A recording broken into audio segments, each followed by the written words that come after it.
All right, let me know if you can hear me. Let me know if you can hear me. We're going to continue about the young lady in the video. Let's see. About when your parents' decision causes you pain or trauma. She talked about your actions, your tone, your body language, how it conveys a message. How parents are so quick to say that you don't have to say so because you don't pay bills. But we're talking to a generation now that, although that might be true, we want to always invite their perspective. We want to hear what they have to say. We want to bring them in on family decisions. And we are setting an example of how they will respond to their children. Please, please don't forget, whatever we do, whether good or bad, it has an effect on the next generation. And love is at its best during conflict. That sounds weird, doesn't it? But it's true. Because we can use mistakes and mess-ups as a teaching time. And yes, it does take a lot of discipline to be able to contain the anger or the hurt, the disappointment, the embarrassment. But this is what we're called to do. And if we forget as an adult and we go off on a tangent, and if we're not really hearing, it's really okay to say, I'm sorry. And I've been in conversations where adults have said, well, I'm not apologizing. They're the child, I'm the adult. But if you're wrong, don't forget we are modeling how to handle conflict. We are modeling how to handle things. And you know what the long-term goal is? We want the person who marries our son or daughter, we want that person to be so blessed. Oh, I'm so glad the way you raised your daughter or your son. You got to think about how things are long term. And when you think about the goal of raising a child, is to prepare them to be an adult, to prepare them to be independent, prepare them to be a critical thinking. And listen, we're going to talk about these things. We're going to talk more and more about it because there's so much that we can share with each other. And I'm going to, it's my prayer, it's my goal, the Lord will bless us to be able to introduce like moms and dads to each other. Well, there might be an area that a mom or dad is struggling in, and we'll be able to hear from a mom or dad who has had victory in that area. But we already have everything we need is right here in the body of Christ. And also I'd like to comment on a couple of things that's in that video. She said children can tell who really love them. They can sense, they can tell. And you can buy them things and spend money on them. But if you don't love them, if they even get a hint that they're not loved and not heard, it won't work. No amount of discipline or training will work. I know that firsthand. And we're going to talk about different ways that children receive love or different ways that they express it. We're going to talk about different ways that children respond to discipline and training. She also talked about that a family is the first bully. You're growing up within a home that's always pointing out your negatives, your insecurities, and things that are wrong with you. And then they go to school and hear what's wrong with them. That's a lot. Oh, okay, here we go. Thank you, Trish. Okay, I'm bringing her on camera. Thank you for being Senior citizen. It says adding. Good Hello. evening, my sister. Long time no I see. know. How are you? Hi, I am excited that you would Wonderful. join. And Wonderful. I'm excited because of what you shared in the comments, your background, and and how you've worked with at-risk team. If you Yeah. would just first, please, introduce yourself. There might be someone who don't know you. Well, my name is Trisha, and your daughter Rachel and I became friends when she was attending Seton Hall. I was working there, and she was a student there, and Mm, so they became acquainted with the family. But I used to volunteer at a lot of things, but Girl Scouts and the First and Orange were very rewarding for me because mm, it was an opportunity for me to,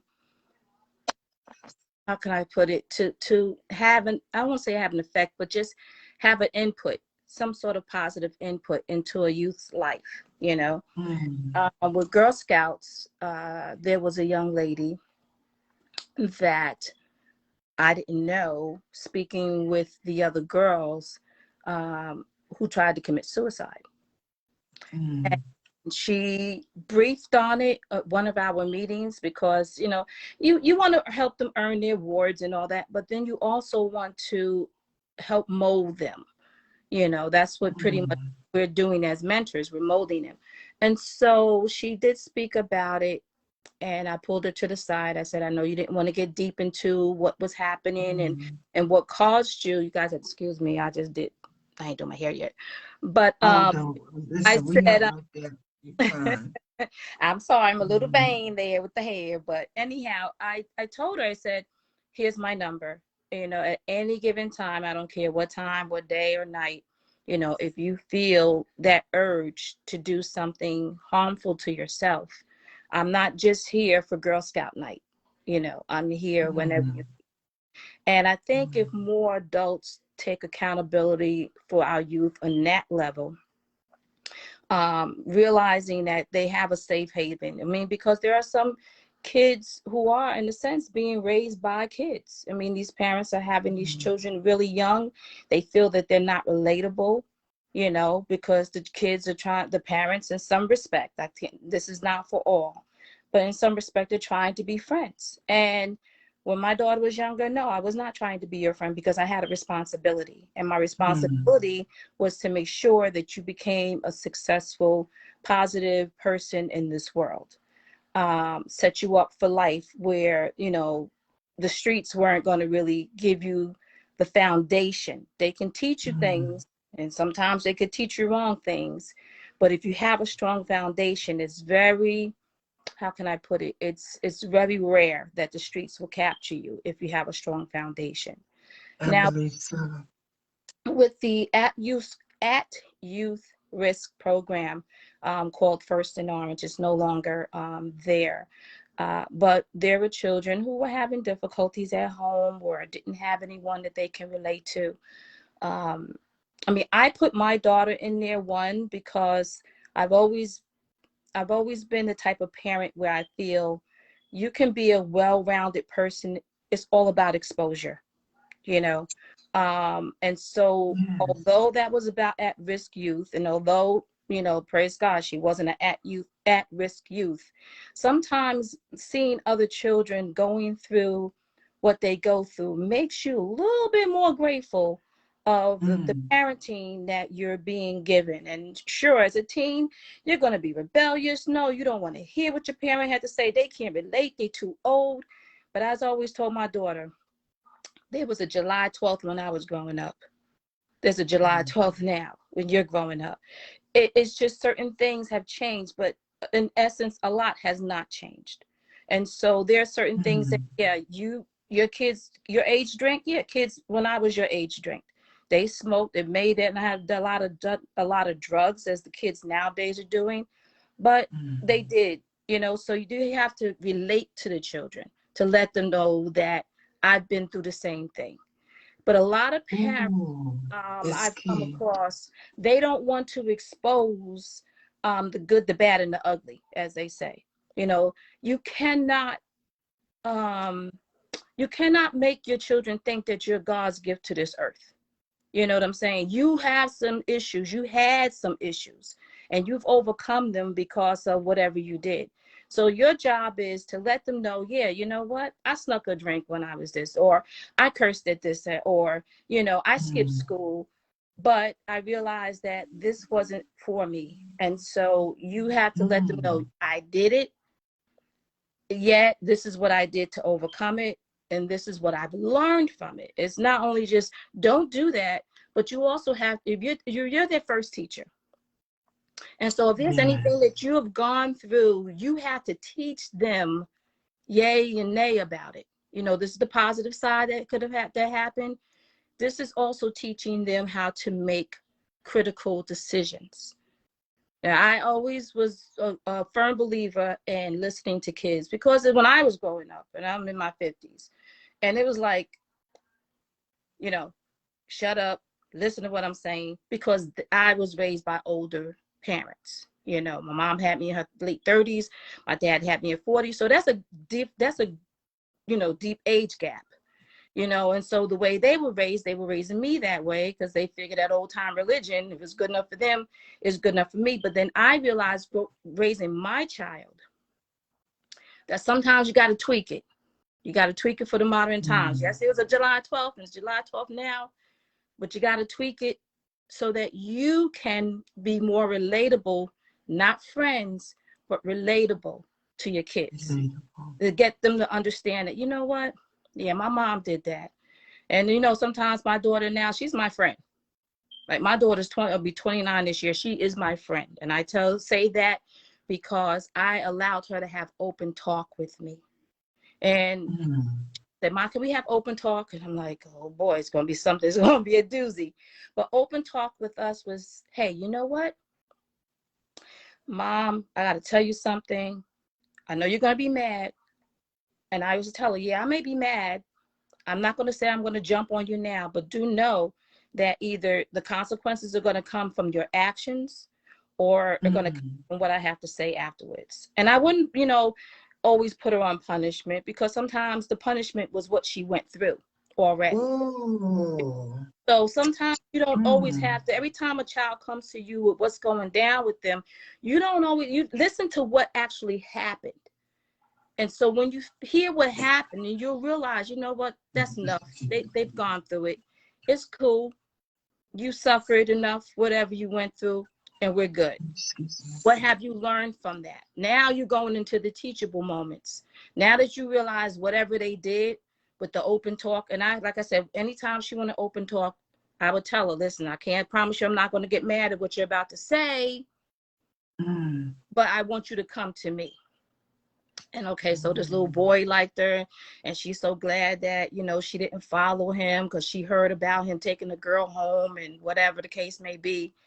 And I said, so what mm, have you learned from this? What have mm. you learned from this? So sometimes we have to bring out the lesson to see if they actually have learned something from it. And if they haven't, Oh, we can also now implement a learning process, a learning lesson for them. If we feel that you ain't getting it yet, here's what you mm, should have done. Here's what you could do the next time. You know, we can't always just say don't do. You shouldn't have done. We have to come with a resource. We have to come with a solution. And so oh, with Girl Scouting, as well as with the at youth, the First in Orange, we used to bring those out with the kids. And the most important thing I would say about parents nowadays: exposure, exposure, exposure. um, we have to let mm, these kids know that this thing here, this thing we're on, could be a blessing and could be a curse. It depends on how you use it and what you're absorbing from it. And so the streets and this social media stuff is going to grab their attention because it's what's happening. It's they're part of their world. We don't hang out in the streets as adults. You know, we take care of our business, we go to work, You know, we go shopping, we may go out once in a blue moon, but we're primarily not in the streets as these kids are. We're not pretty much on our phones a lot, using it the way the kids are. So we have to be more in tune to what they're doing so that we can guide them, you know, or help teach them lessons from what they're absorbing from the streets as well as from social media. So I just say, you know, if you have young teenagers, expose them to different positive things. I know everything, oh, I don't have any money, but there's so many things you can do without money. There's so Yeah. many things. I mean, yes, this COVID thing has gotten to us, so the libraries or museums are not open, but if there's festivals or whatever, you know, you use this media form to find out free stuff. You know, find out free Yeah. stuff and bring your children to them. My daughter, when she was younger, we were always on the go. I didn't give the streets time to because I mean, she had Girl Scouts, she had praise dances, she had birthday parties, she had regular tap and ballet, and if she was on here now, she would sit there and say, God, I mean, from the time we got up in the morning until the time we came in Saturday night, it was pretty much an all day thing. Only time we got the rest was on Sunday, and that was even not the whole full day. So you have to, as they say, an idle mind is a playground for the devil. So you have to throw things in their mind. You have to expose them to things. When I went home last week to back to Texas, I'm in North Carolina right now, temporarily helping out some family. But when I was in Texas, oh my God, me and my grandson hanging out, doing things. You have to expose them to different things. You know, you don't want this thing that we're on right now to be their teacher. Wow. Let me ask you a question. Mm-hmm. I absolutely just love this. Everything you're saying is like spot on. But you started this when she was young. So you could nurture that relationship that allowed her to be honest and open at a critical time where she's developing her independence, but yet you were there to guide her into thinking and consequences and choices. What would you say to the mom or dad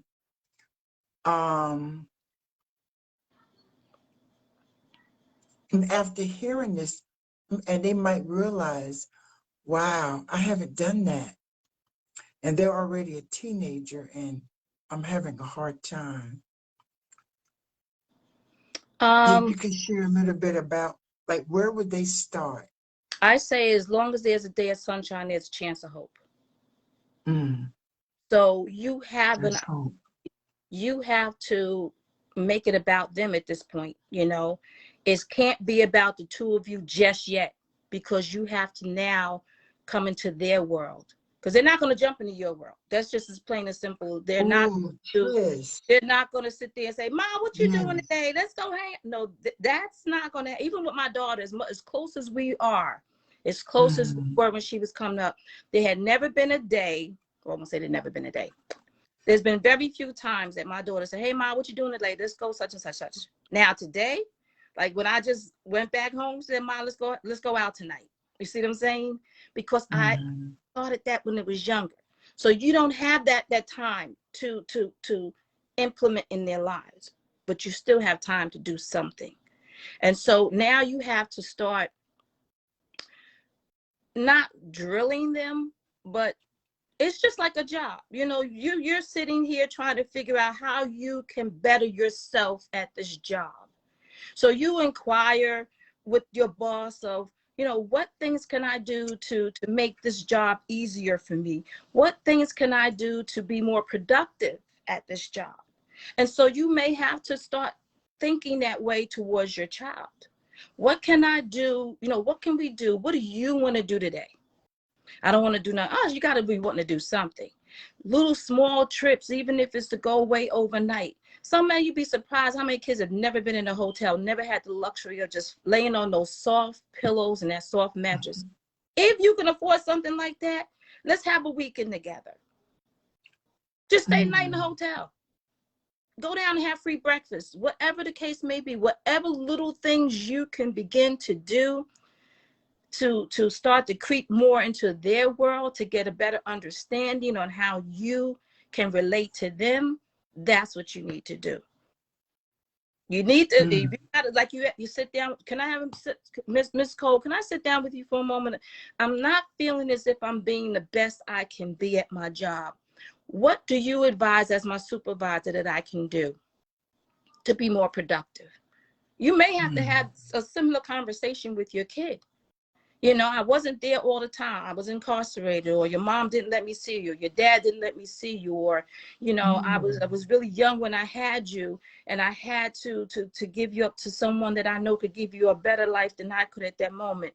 But, you know, right now, I'm trying to redeem myself because of the love that I still have for you. And so I want to be on point with you, but I don't want to pressure you.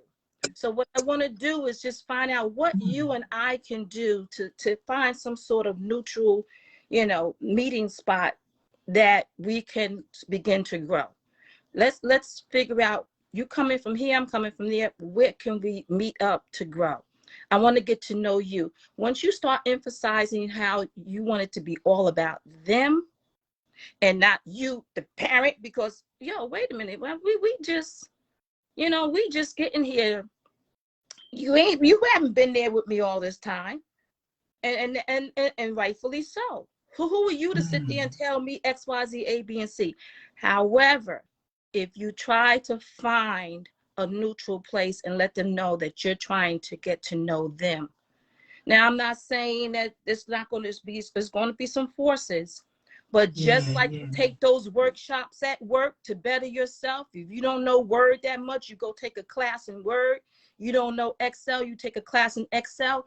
You may have to join a group, or you may have to find someone that you can talk to get some insight on how you can relate better to your child.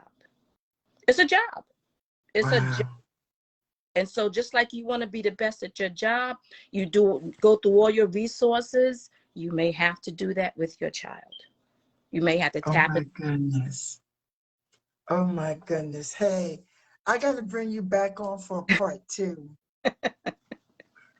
Oh my goodness. I have so much that I want to bring to this live. I've been working with children since 1980. Wow. Newborns all the way up to young adults who are about to be homeless. Wow. And man, oh man, it's a big topic. It's so much, but I still believe. But it is my goal that on this live, let's say there might be a parent who is struggling in one area, and there's another parent who overcame in that area, for them to share. Or I might,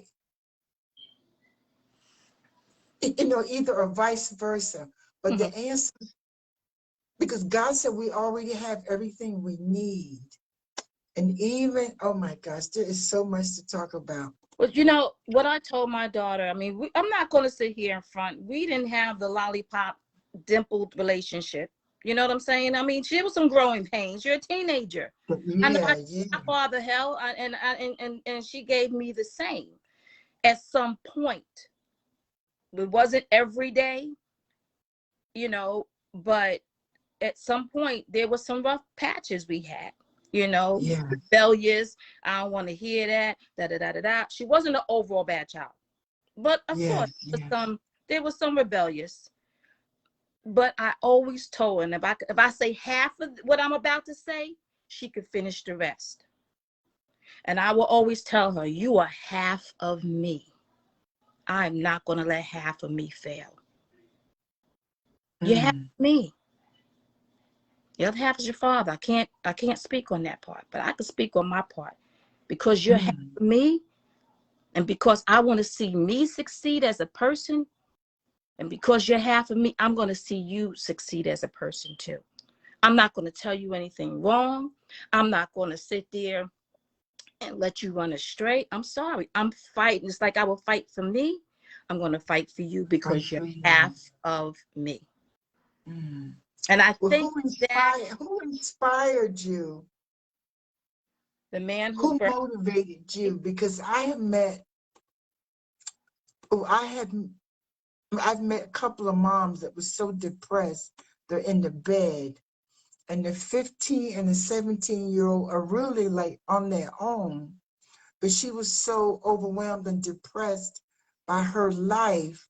I'm thinking to myself, okay, stuff is sneaking in her back door because there's nobody watching.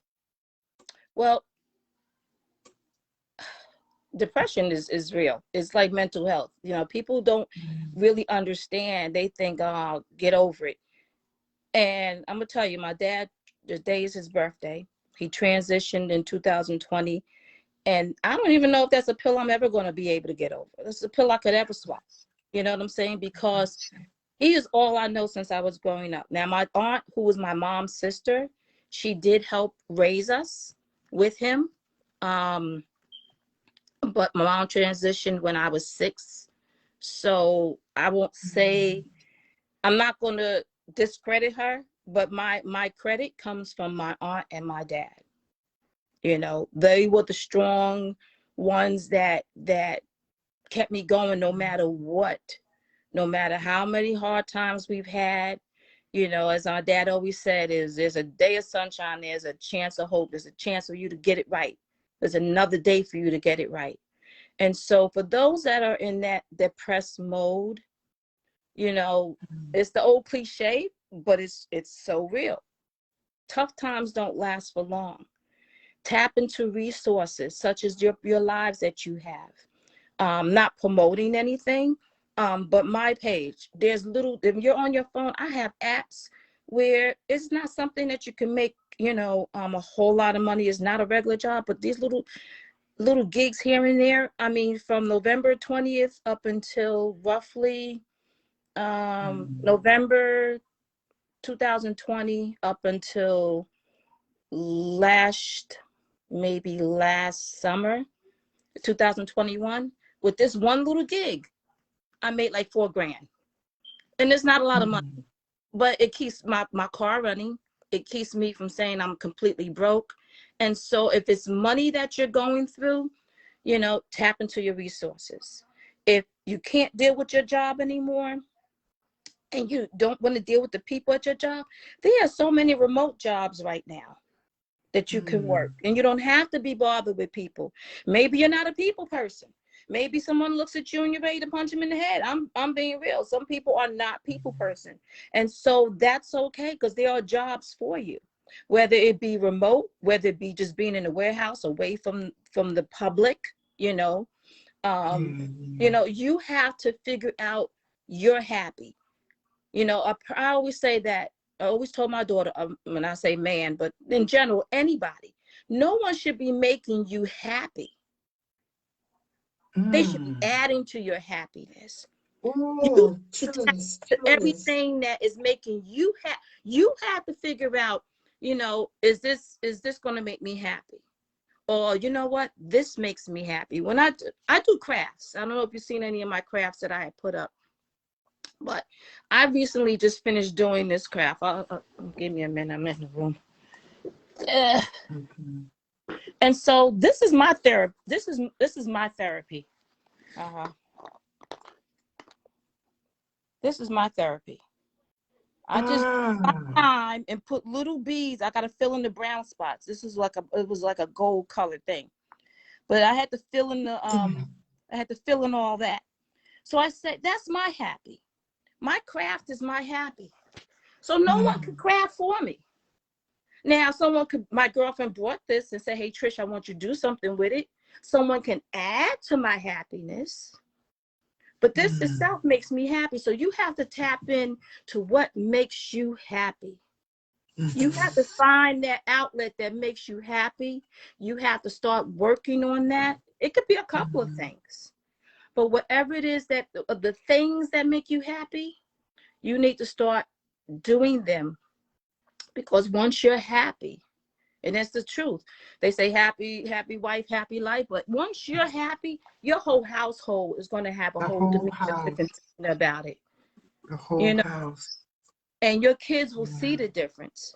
And like my girlfriend was going through something, I said, listen, what makes you happy? Well, start doing that. Tune everything else out for a hot minute. Make yourself happy. You'll see the change, because your attitude towards the people in your household will change because you're happy. Now, Oh, if Trish. they make you Oh, happy in the process by doing certain things, that's an addition to what you've already established.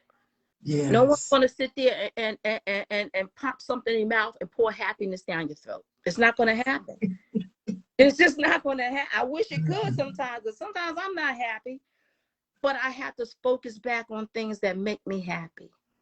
And now, right now, traveling is starting to make me a little happy. It's a little tiresome. Oh, Feet swelling for that girl.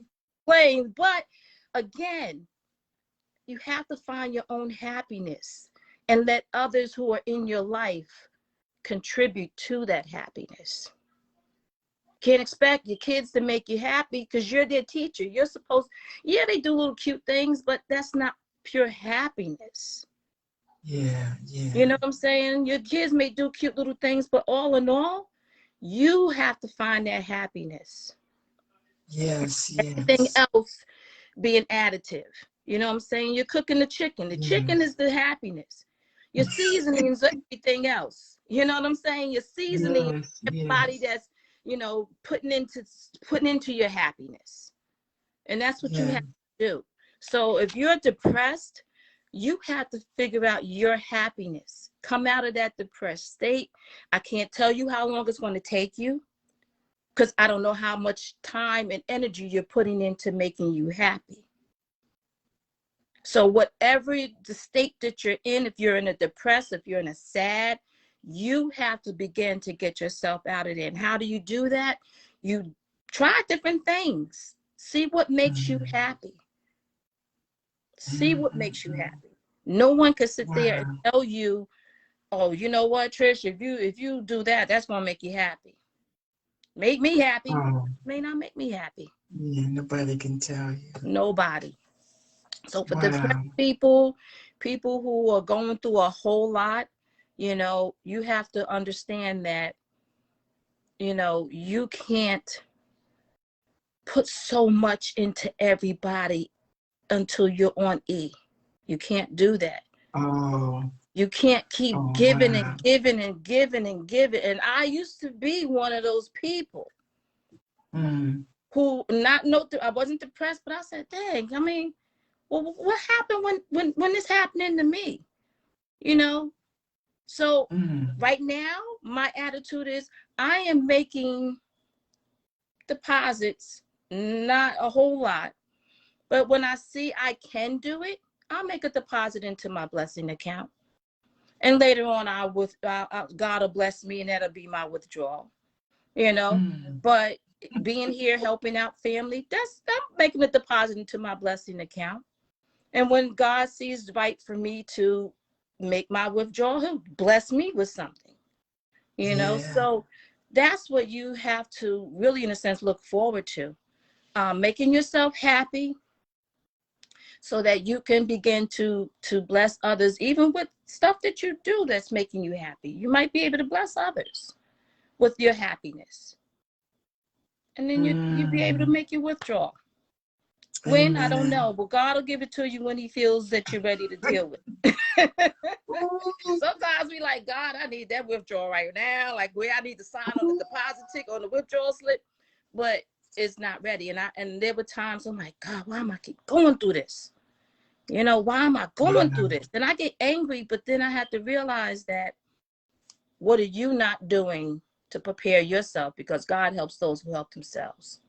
So what are you Mm. not doing, Mm. Patricia, that's not allowing God to get you to that state? You're holding yourself back. He's ready to bring Wow. you on, but if you keep holding yourself back, what's the sense of drag? You're not going to sit there and force nobody to get in your car to take them somewhere that you think that they're going to be happy being. Mm. And that's what I was doing. Like at times I'm like, I'm not getting in that car. And God's like, yo, I'm ready to take you. Let's go. I got Mm. everything. But you the one holding yourself back. You the one who don't want to get in this car. So I was the one that wasn't ready. And God wasn't going to, I can't take you nowhere if you're not ready. You have to start preparing yourself. So that when I do get you to that destination, you're like, this is what's been waiting for me. Oh my goodness. Thank you, God. Yeah, why was I fighting? Listen, Trish, our time is up. Listen, can you come back next Tuesday night? I have so many questions I want to ask you, and I want others to be able to hear your answers. And I give you a heads up. The past, I'm gonna say 2 or 3 years, I have been meeting moms who had boys, and the dad is not in their life, and they had to let the child find out the truth about their dad, because if you try to keep them from their dad, they think you're the bad parent, and da da da da. And going through that, but and now I look back, one of them is in a good place. They found out the truth. It hurt, but it also matured them. And the other one is about to enter into finding out the truth. That's a very sensitive topic. And I tell you, I got so much to talk about. And also, I want to talk about, you talked about earlier, telling your kid the truth when you mess up You have to. and how you work through it. And I was working with someone who found out the truth, and their mom did not tell them the truth. They got older, they found out the truth, and it was very, very painful. Now, I just want Um, to touch on that because, we have to start, if we begin a good relationship with our kids, we can see at what point in time they will be able to handle the truth. handle it. So Okay. now in that case, and I don't know the scenario, but I'm going to say that if that parent felt at that time that the child couldn't handle the truth at that moment, could have been the reason why they didn't tell. And whoever they heard it from, you understand, they heard it from somebody that didn't consult with the parent to say, have you spoke to them about this yet? Maybe they've been asking me questions, so maybe it's time that you tell them. They may not have came to the parent about the situation, but they came. Your child may never came to you, but they came to me.